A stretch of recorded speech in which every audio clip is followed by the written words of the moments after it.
अगर आपका bank locker है लेकिन आप उसे साल में सिर्फ 1 या 2 बार ही इस्तेमाल करते हैं तो एक आम समस्या सामने आती है।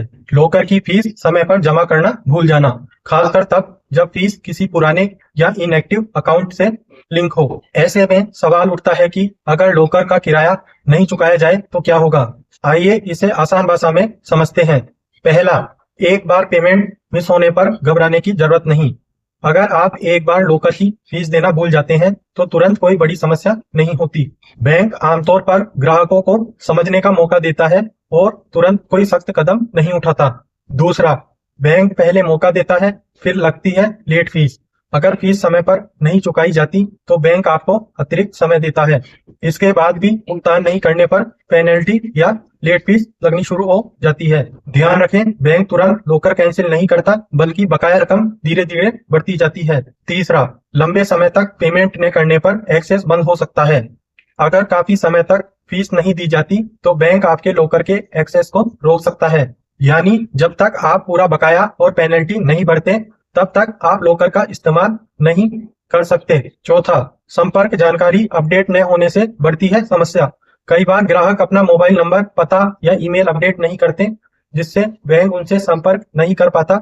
ऐसे में जानकारी न मिलने के कारण बकाया बढ़ता जाता है और परेशानी बढ़ सकती है। पांचवा, ज्यादातर लोग जानबूझकर नहीं करते गलती।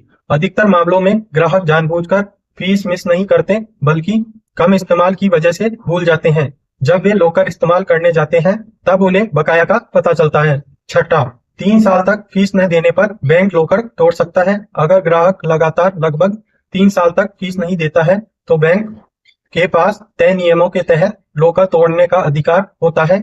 इस प्रक्रिया में गवाह और बैंक अधिकारी मौजूद रहते हैं। सातवां, लॉकर तोड़ने के बाद क्या होता है। लॉकर खोलने के बाद उसमें रखी सभी चीजों को सुरक्षित सील कर दिया जाता है और बैंक अपने पास रखता है। ग्राहक बाद में क्लेम कर सकता है, लेकिन प्रक्रिया थोड़ी जटिल हो सकती है। इन बातों का रखें खास ध्यान।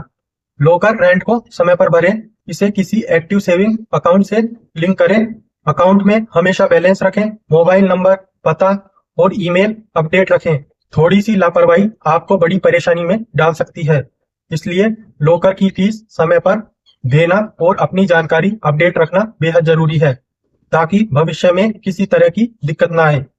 अगर आपको ये जानकारी काम की लगी हो तो वीडियो को लाइक, शेयर और सब्सक्राइब करना ना भूलें और कमेंट में बताएं कि आप किस बैंक का लॉकर इस्तेमाल करते हैं। मिलते हैं अगले वीडियो में। धन्यवाद।